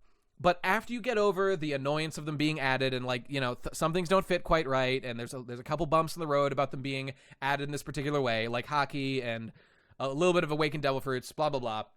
But once they're there, and they're established, and we're past all that, Katakuri he used Devil Fruit Awakening for what it was established as. He used Haki, and it was Kino and based as shit. We were over, like, the growing pains, and now it's just a thing that we can accept, and it was awesome. So if we use it for something awesome, okay, great. But I don't want to encourage, because Oda listens to this show. Oda, I talked to him myself. Oda says he listens to Talking Pirates exclusively for ideas. That's why he put in the railgun, because I told him to, and he listens to me. We're best friends. Wait, what is this? I like to think to make a black blade, you have to come to terms with the blade. I think it'll only be when Zoro comes to terms with Kuina's death that he makes Wado a black blade. That's going to happen now that it's established that, like, when you're like a big Kroomer sword man, your sword will become black when it's, like, finished or perfected or whatever. So that will probably happen to Wado Ichimonji or whatever. I don't care about that at all. It's not interesting to me, this whole Haki sword upgrade thing, but again, we're past it. It is what it is. Got to deal with it. Down D stairs, or Enma Awakened, Great King of Emperor of Hell Demon Satan Slayer. That's gonna be it. Oh, the second half of the theory. Yoru and Mihawk have a different relationship than Zoro and his swords. What I'm saying is Zoro needs to fuck the swords. Now we're talking. His name's always just like a samurai. Okay, just let's say we get into this whole, like, personality sword thing, like, literally like Bleach. I mean, I thought Black Blade was just Haki. Well, it is implied to be like a Haki thing. It's like when you super duper Haki up your sword, it becomes, like, permanently black. That's been said somewhere, I can't remember. Yeah, I can't wait for the Kuina scene where she says, Zoro finding another girl? I don't want that. I wanted her to remember me even after I die, for 10 years at least. It's going to be a Kino scene. By the way, I was just scrolling through the SBS the other day in my autistic way, just rereading them for fun. And I just found a picture of Tashigi as a child. So, like, sometimes I still think Tashigi's going to turn out to be Kuina. But we saw her as a child. And she, like, had glasses and is just clearly not what's her name? Kuina. So she just definitely isn't her. Which I would have skipped if I were Oda. I would have left that open ended. But anyway, whatever. She's not Kuina. She's Tashigi, different character. Lamau, long lost twin sister, possible. Tashigi's your best girl in One Piece? Man, I don't know about that, my man. Anyway. Okay, all right. We got to move along here. The Tashigi shit is a plot point 20 years in the making with zero progress. Absolutely true. Hina? Dude, man, I've seen the dojins. I've seen the dojins with the cock rings, the binding, you can get real creative with her dojins. God, any of these freaky women as your paramour would be rather off the chain. And yes, Robin exists. Robin is just infinitely more sex incarnated. She's 16 and she'll do anything. Let's not forget. Oh, that one's going down in the history books. All right, moving on. I do like glasses, it's true. But it adds a lot. But there's strengths and minuses to different kinds of character designs. Okay, moving on.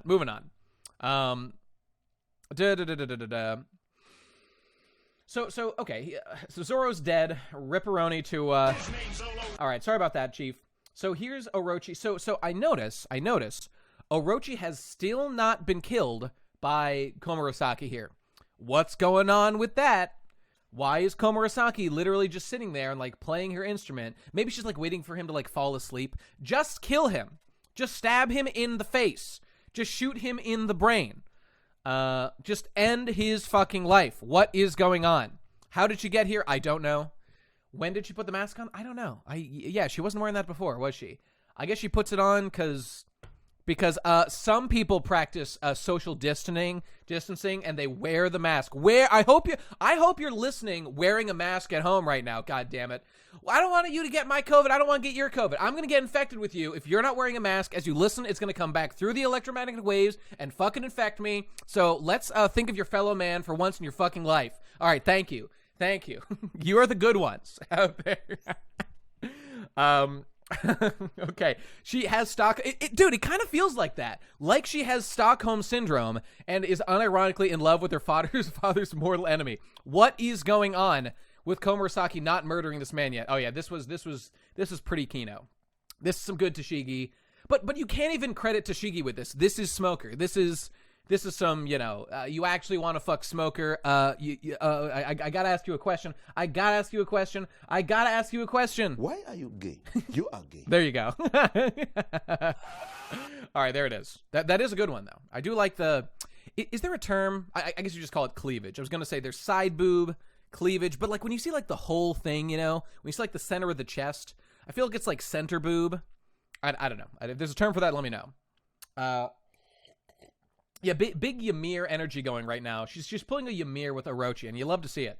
You just love to see it, boys.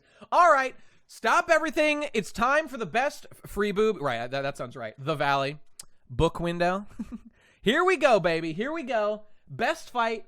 What's going on here? Two ninjas, two gods, two absolute chads, both on fire, burning to death. All right, my man, what's his name? Fukurokuju falls over, burning. Embarrassing. Can't even handle a little fire engulfing his entire body. Meanwhile, Raizo, unflappable, unstoppable. Fucking Odin retainers feel no heat. They feel nothing. Look at this. I can't even zoom in. For some reason, this website doesn't zoom in very well. Wait. Oh, if I do this, then I can do it. Right. Here we go. Look at this man. This man feels nothing at any time. He is hard fucking boiled. Get in there. Let's enhance.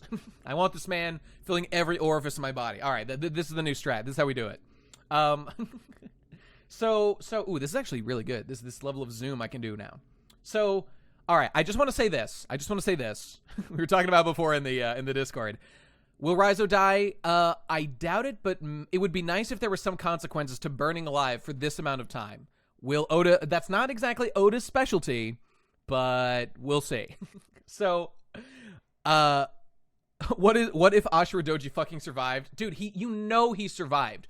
100% Ashura Doji is alive and totally fine. You know that. We're gonna see it. This ain't Pedro shit.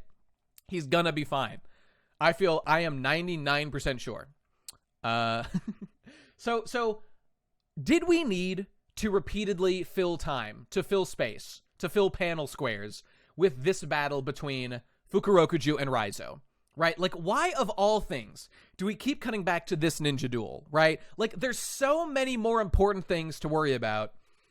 It feels strange, right? So I do grieve the loss of like panels that could have gone to like, I don't know, maybe that thing I was dying for of Zoro like figuring out King's weakness instead of just stating it after literally skipping that part of the fight. I don't, whatever. Maybe like he literally realized it next. It was bad writing to not show us him figuring it out. That's how you write a good shonen fight. And we skipped that, right? Instead, we needed more ninja battle on fire. Okay. But that being said, the panel and the timing issue aside, I fucking love this battle between these two. I think it is hilarious. I think it is, this is Naruto versus Sasuke happening right here. I love this battle of just them literally standing there, both doing a ninja paralysis technique on each other as they both burn to death and die. I fucking love it. It is hilarious. It is awesome. However, it took up a little bit too much of the narrative when we've got a lot of other things to do, you know? This is the cycle of hatred. But Rise is going to finish that shit. All right, so here we go. All right, moving on. So that's the end of this big old page. We did it. Call it coping and seething, but I believe Oda made up enough bullshit to satisfy me with how they defeated her. Sergio. Well, okay, you know what? We'll talk about Big Mom's defeat right now, because boom, here we go. Next page, and I'll give you my thoughts on it. What is it? Where is it? The One Piece. Does this country hold some of the answers? Ugh, it's so frustrating. I'm seething. I'm coping. Oh, and what's that? Oh, that looks like a bit of a bomb right there. I am perfectly satisfied with Big Mom's defeat. Best Wano fight. Well, yeah, okay. I mean, I'll give you my thoughts. Kid, Law, I'll never forgive you for this. You better not think this is enough to kill me. There's the fucking bomb right there. And kablamo! Emperor Big Mom versus the new generation. Live floor battle victors. Useless Captain Mid. And the surgeon of cuckoldry, Trafalgar D. Tell Law. I'm the Joker, baby. Dun. Okay, and of course it's dead silent because the room in room, no one can hear you scream. And they're still partying over here. We got the sound effects to imply they're still partying. And no one noticed what happened over here? Sergio, my man. Easy money! She wasn't knocked out or overpowered. Okay, so let's talk about. I've got a couple things to talk about like this. I want to talk about the room and the implications of what's going on with that. That feel when you would never get crushed to death by Big Mom's unconscious body that fell from the sky. It might happen with Kaido though. That was a close call with with Kid. Kid almost got the full mating press from Kaido from the sky. You know. Kid got top billing pretty much. Okay, so things to discuss are just. Big Mom, the end of the fight here, the room itself, and like how Big Mom got here with like the whole silency thing, you know. Can we hope for an FF7 vid before the 2-year mark? Lol. I can't promise that, but it is still on my to-do list. One day I will get to it. But you can get that part 2 of the Attack on Titan when the season ends. It's gonna happen. Hopefully, very timely. All right. So, Wano citizens aren't allowed to know what's going on yet for the big reveal when Kaido is beat.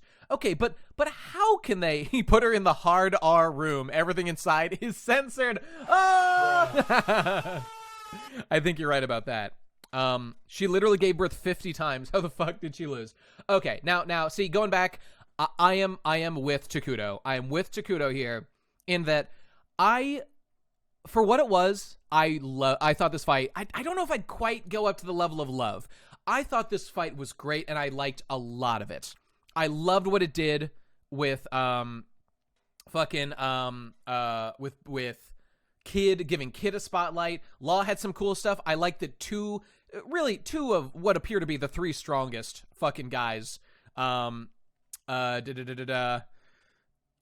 know, whatever. Like two of the three allies that were Luffy, Kid, and Law. They team up together. They beat Big Mom together. And how do they defeat her? Right? They don't physically overpower. They are not said to be just like way stronger in every way. They strategically do stuff to get around Big Mom's weakness. They use their environment to just blast her away and use stuff like the fucking nukes that happen to be around. And they defeat her that way. And it's right here, right? You better not think this is enough to kill me. And she's basically done as far as we can tell. So look, Oda's just saying Big Mom is not dead. She will be back. Don't worry about it. She's going to be fine. The page is a little bit cut off here. Oh, wait, let me open this up in the other tab so we can zoom in on stuff. Hey, look at this guy. He's looking great. Okay, here we go. So, what do I want to say? Okay. So Big Mom's defeat, it does feel earned. It does feel earned. Wait, what's F11 do? Holy shit, I've been wondering how to do that. Thank you. Now I know. All right, I got to do that every time. I'm a fucking idiot. Okay, so thank you, brother. Who was that? Soko? Appreciate that very much. Much better looking now. Whatever. Big Mom's defeat feels earned. I like it a lot. It's great. Very good. I know about computer. Delete System 32. I gotta go delete System 32 right now.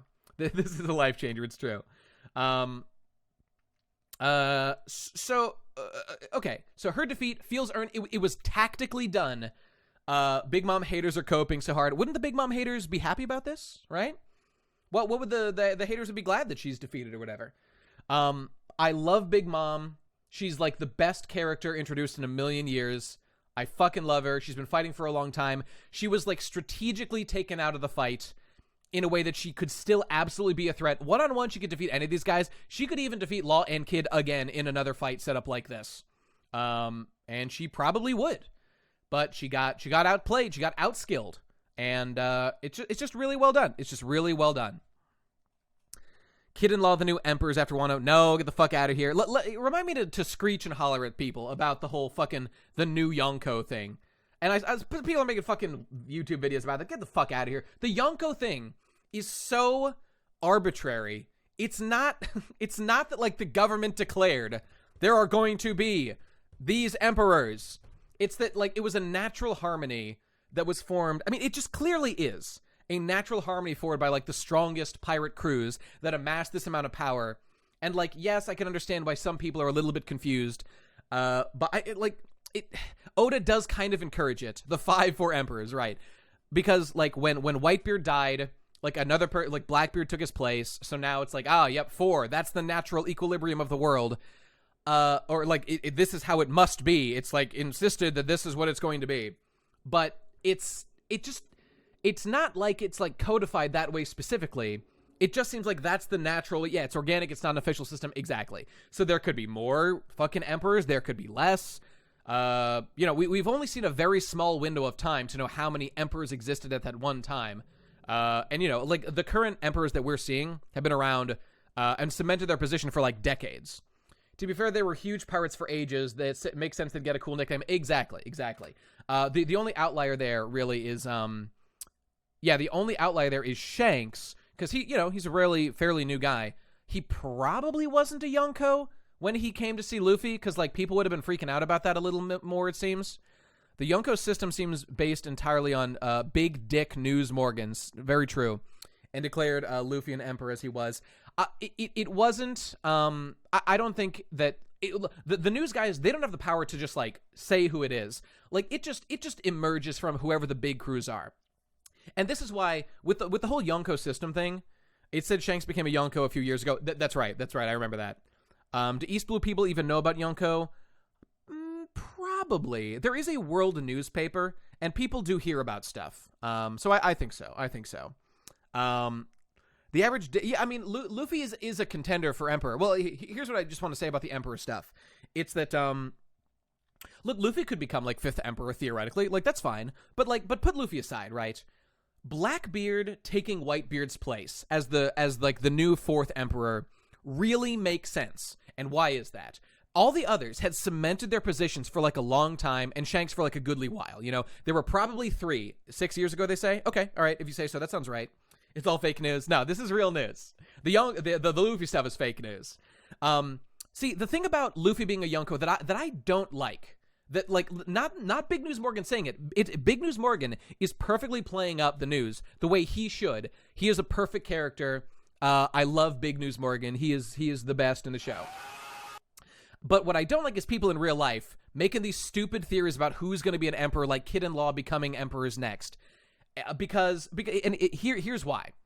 Like I was saying, all the other crews have really cemented their position and expanded their powers. Big Mom runs a vast country.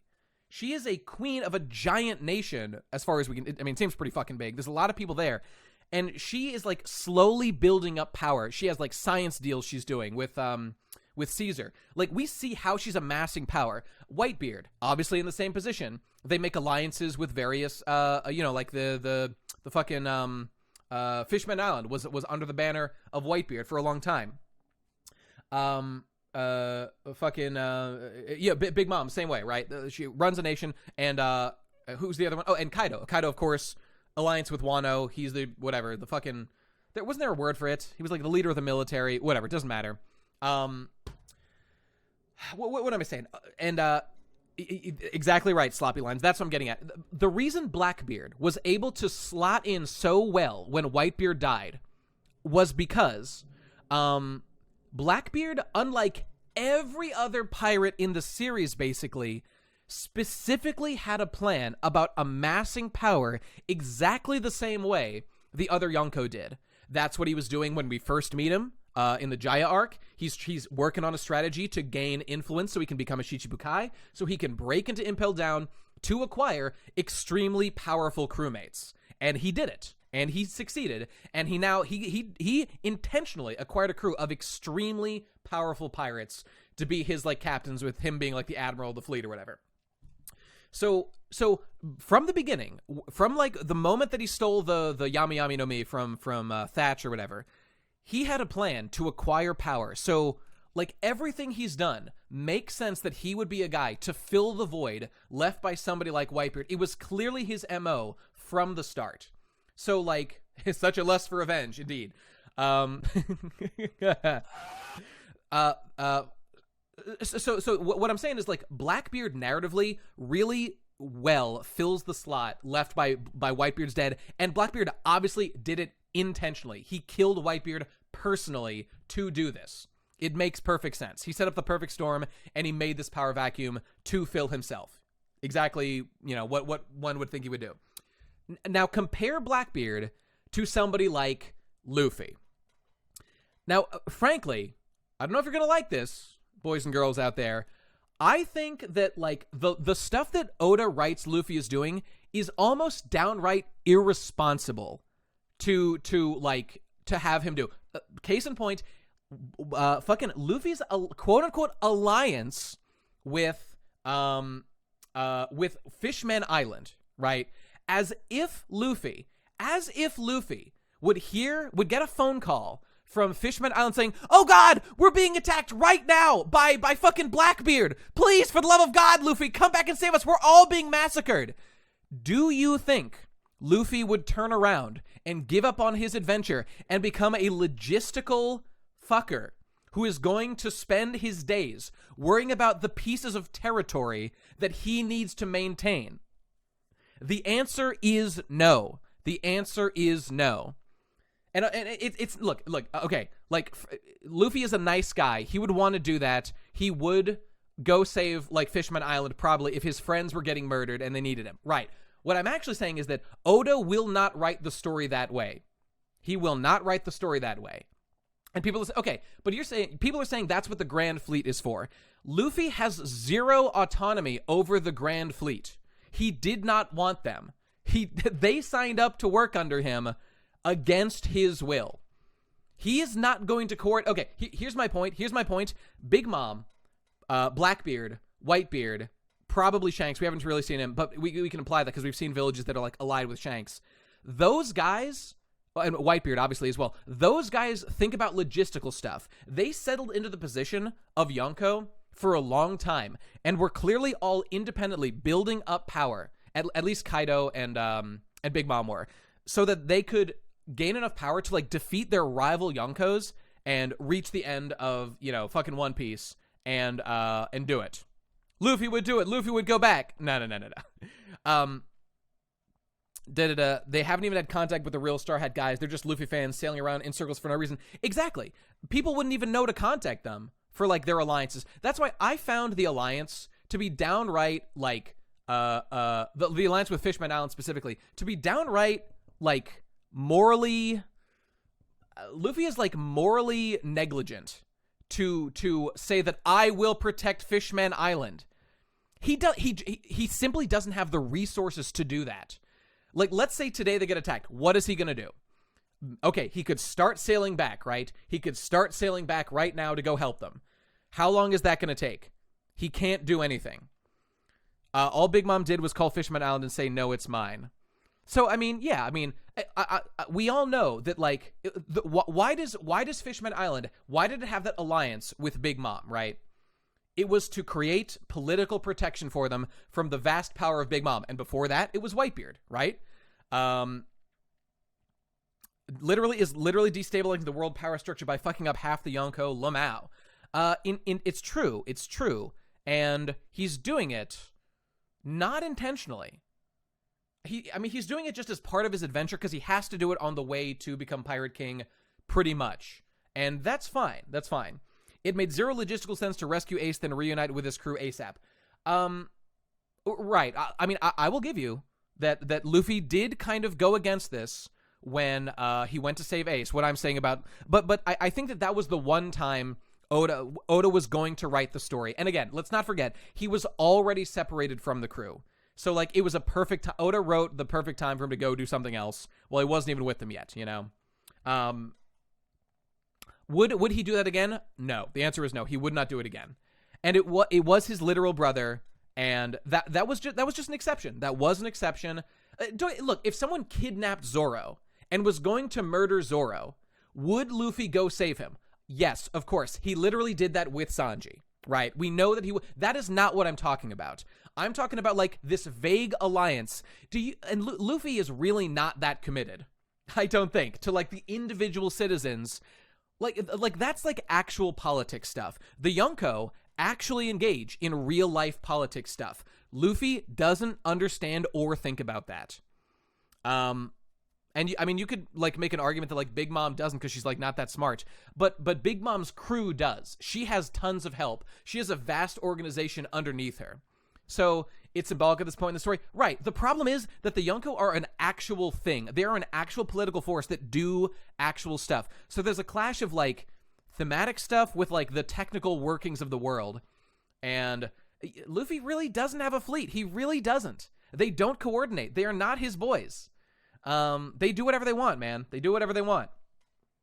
I mean, if he asked them to do something, they probably would, but I don't know.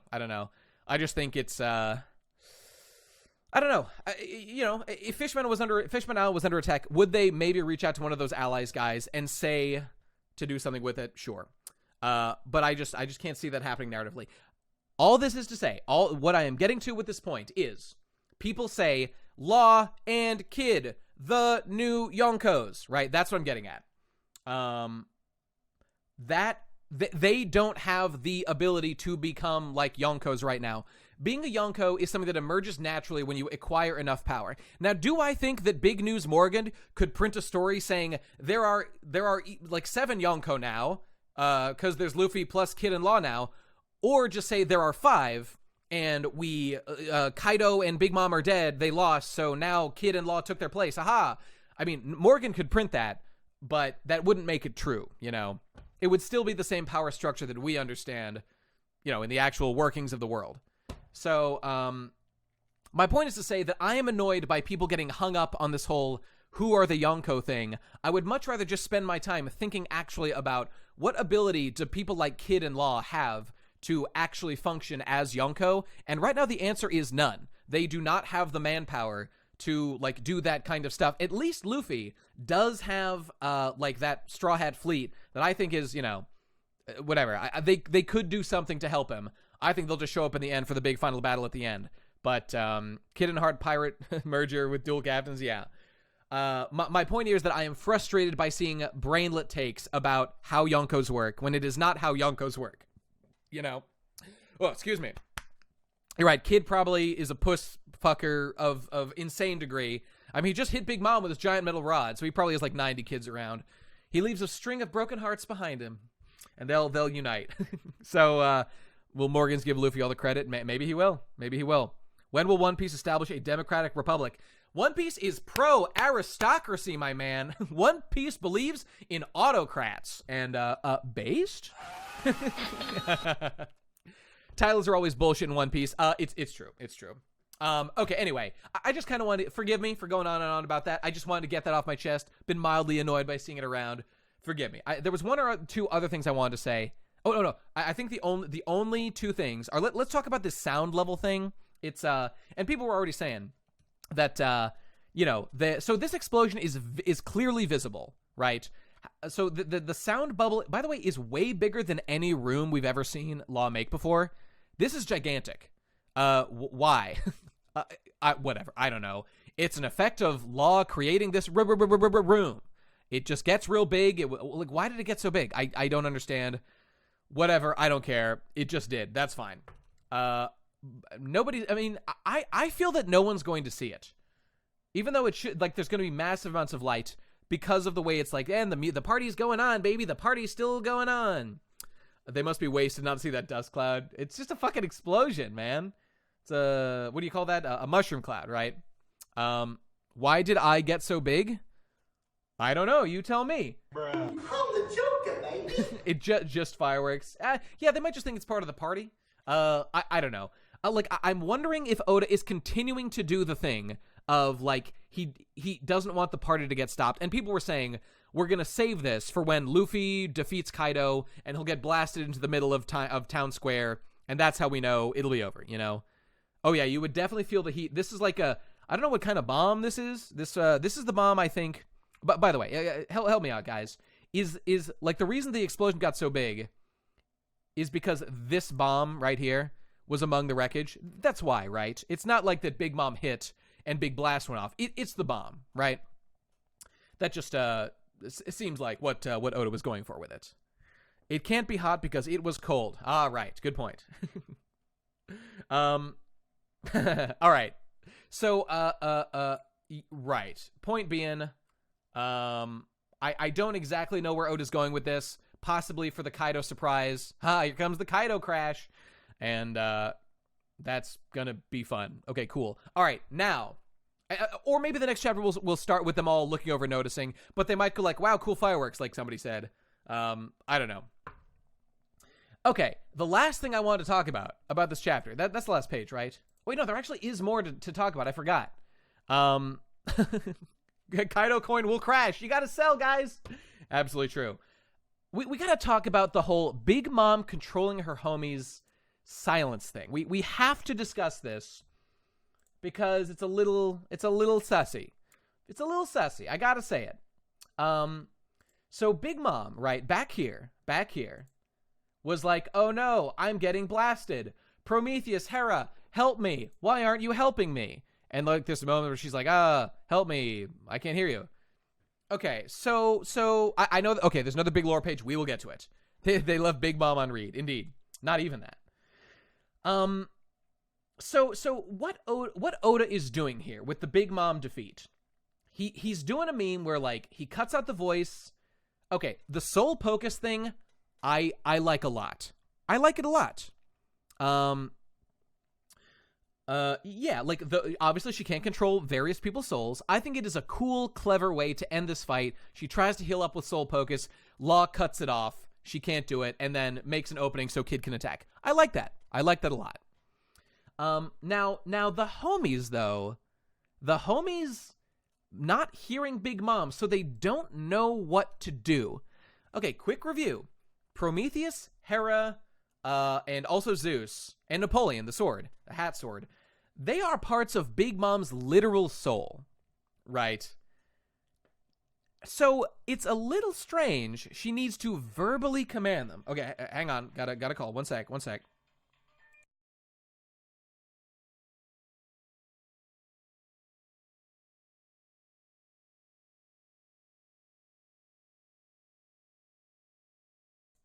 Okay, sorry about that. I mean, homies have souls but no brains. See, I think that's obviously what Oda is like working on here. Homies do have autonomy, right? But they also feel Big Mom's will. We know that. We know that just Big Mom's presence has an effect on them. Yeah, Oda just gave me a call, guys. Had to tell him how to write the next chapter. It's gonna be a banger. Just check me out. VG gets a call. I thought he was just like me. Nope. I'm the Joker, baby. I'm the Joker, baby. I ain't like you at all. Okay, so it's like when they were separated. Well, all right. Here's the thing with it. Yeah, the Clouds with Nami, it's a permanent party member now. That's fine. It's a little goofy that, like, cutting off the verbal communication means she can't command them, right? Okay, but like you said, they're autonomous, right? So that raises just another thing. So because they're autonomous, why don't they fucking chase Big Mom as she flies downward of their own volition, right? It's implying that by cutting off her sound, she can't, they don't even know to follow her. You know, they work like Siri, right? But we know for a fact that the other stuff does do its own stuff without being literally told what to do. We've seen it happen, you know. They are scared. Maybe. No, she has not always. Maybe if I went back and reread all the attacks, it would be like, okay, Big Mom had to literally guide them all. Blah blah blah. It's just that doesn't make sense because we know. Well, where's Prometheus, for example? Prometheus, the fire guy, is unaccounted for. Napoleon, he's just a sword. I don't know where he is. Maybe he's with her. I don't know. Like, he can't fly, probably, whatever. Prometheus can fly. He's a fire guy. Where did he go? Hera is chopped up. So Law did successfully hold her back. I don't know where Prometheus is. Oh, the misery thing is them fused. Okay, if the implication is they fused into the misery thing, and like so Law held them back with that, that's fine. Like, look, don't get me wrong. I see what Oda's doing here, and I do like it. It's just I'm just looking, examining a little bit convenient piece going on. But no, okay, if they're fused into this attack or whatever, and Law did a physical attack choppy thing to hold them back, that's fine. That's fine. And she called, so like they don't know exactly where she is.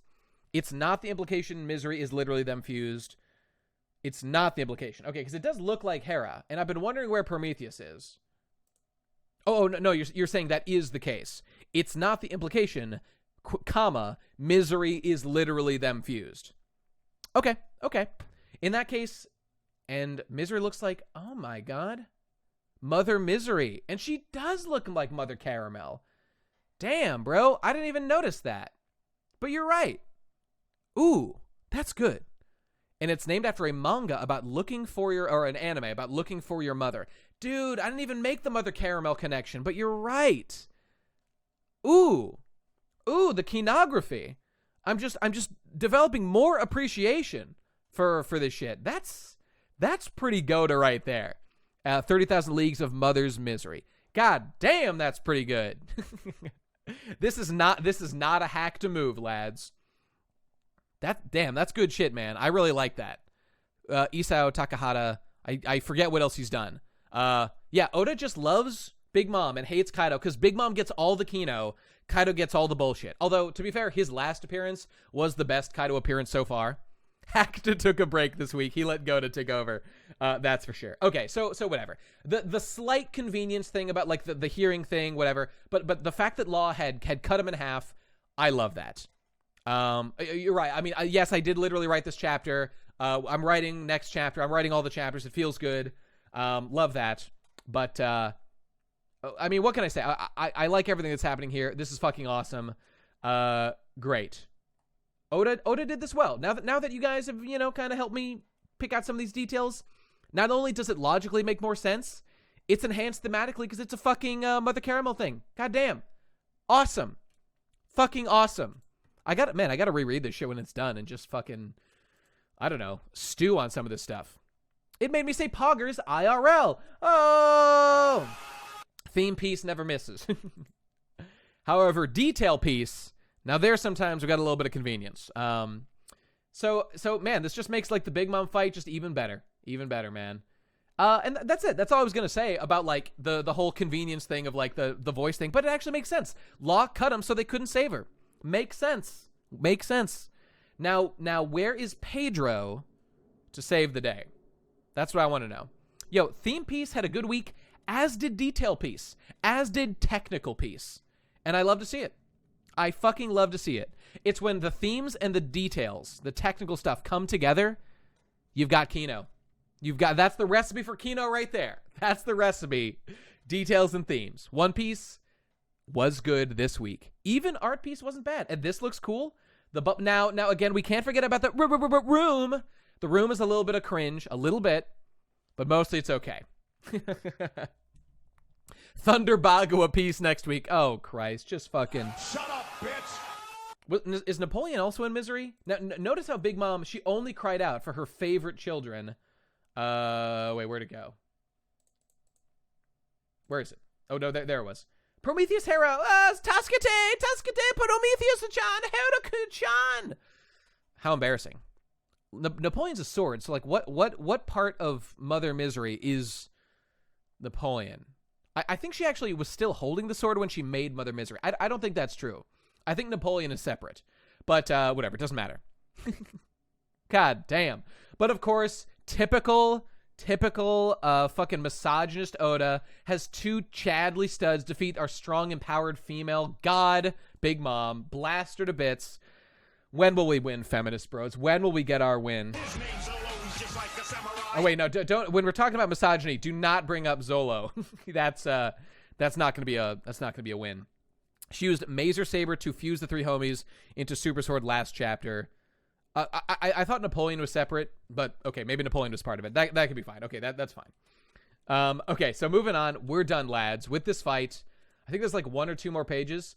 Okay, so finally, convenience piece. It's happening. Law is actually done using attacks. He's actually done. Finally. God, Big Mom is such a great character. Holy shit. All right, but so is Kid, and Law is okay some of the time. You did decent this chapter, but of course, Kid was the MVP. God damn, I fucking love Kid. They defeated Big... Okay, so Big Mom was defeated, but not dead, in a very acceptable way.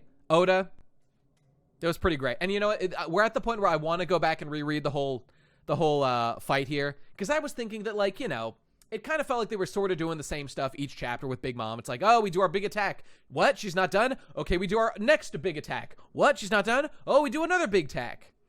Whatever. What part of me liking Kid is, despite Law, is a mere 5%. It is a little bit there, but it's a mere 5% because they're put right next to each other. And Kid is a god compared to the cuck Law. He's an embarrassment.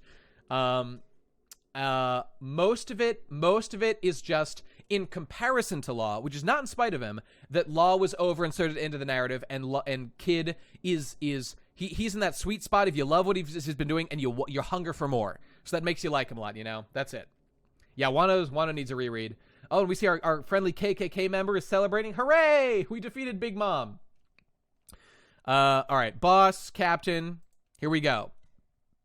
Now, I just have to say it again. The fact that Kid's crew calls him boss and Law's crew calls him captain. What's going on? He's literally useless Captain Mid. He's graduated. He's no longer useless Captain Mid. He's pogged out Captain Chad. That's what he is. Pogged out Captain Chad. That's what I'm going to call him from now on. Useless boss Mid. Yeah. All right, anyway, we got to wrap this up because I got to go. So, Yamato and Momonosuke are memeing it up. Oh, she didn't even fall. I forgot about this. Okay. Mutual appreciation between crews. You love to see it. So this big hole in the basement. All right, so they're alive. You slay Captain King. You know what? No, his name's Useless Captain. I mean, you slay Captain King. It's definitely the yassification of Kid. He's got very kissable lips. You gotta acknowledge that. All right, so he's looking great. There it is. So one of the bombs went off. Side boob queen was able to stop it for now. Okay, that's great. To freeze the others below before the whole armory blew. Okay, so we're being informed how we did it. She froze them all. One went off. Fine. Okay, Big Mom hit one directly. That's why it exploded. Okay, a little bit convenient piece. Whatever. It's fine. She got there in time. Where is the sneaky Pete soul guy? I got checked last chapter. Big Mom drops Napoleon after Law drops the rock on her head. So presumably he's gone through the hole in the floor. Okay. So Napoleon is not part of the fusion thing. That the Napoleon is like separate. Okay, that's what I thought. I'm glad you're okay. Okay, so Momonosuke Yamato stuff happening. Okay, great. I have a lot on my plate at the moment, so please listen. Tsunishiya is getting pretty close now. Yes, all bases covered. It sounds good. And even if Napoleon was there, Napoleon is a sword. Napoleon has never like flown independently or anything. So like, I would be able to be like, well, Napoleon has never done that specifically, so I wouldn't think that he could now. But can all homies fly? I don't know. How can Prometheus fly? He's just a ball of fire. I don't know. Okay, whatever. So Tsunishiya is getting pretty close. What? You mean the elephant Odin mentioned in his journal?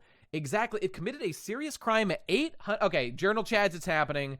800 years ago, Tsunishiya committed a crime, which I think we heard about before, or is being punished, or was given an assignment or something, or maybe that was a theory. A game theory. Back when it was Joy Boy's companion. Oh my god. It's true. Tsunishiya got mega canceled. Forced to work a minimum wage job forever. He stole peanuts. How embarrassing. So, prophecy piece. It's happening. No. This is. I mean, yes, this is a component of prophecy piece, but it's like Joy Boy stuff that's been happening. And yeah, we'll talk about it. So break in 2 weeks, or break next week. So we got to wait 2 weeks for more. Flashback soon. I think we're gonna get a Kaido flashback. I think all the Odin stuff is gonna happen after the fight, when we get a big lore dump, because Wano has secrets. We've known that for a long time. So the stuff about it being Joy Boy's companion. Okay. Zunesha is just Dumbo. Feel old yet? The stuff about Zunesha being Joy Boy's companion is fine. Like, Zunesha obviously was given some assignment. It clearly was related to the blank century. Being related to Joy Boy directly, fine. That's fine. Being a companion makes me wonder how small Zunesha used to be. Ooh, you know, if it was someone, you couldn't really have a companion of that size. It does. The giant straw hats was Zunesha's. Oh, God! Yeah, I mean, a devil fruit of like world elephant is a possible thing. It could be some kind of devil fruit meme of how Zunesha got so big, or maybe not. Maybe it was always kind of like a Laboon relationship. Just loved a big old dump truck of an elephant. That'd be fine too. I don't have any particularly strong feelings about this. It's fine. It's kind of cool. There's a connection. So Joy Boy's becoming more of like an actual plot agent. And you know what? I guess I should say what we're actually learning here is that Odin wrote stuff into the journal that I had been wondering how much he wrote. He is saying that Odin wrote stuff about Joy Boy, about the Void Century, about Zunesha. So these characters know what's up. Yamato knows blank history, but blank century stuff. The weapons are probably talked about. Joy Boy lore.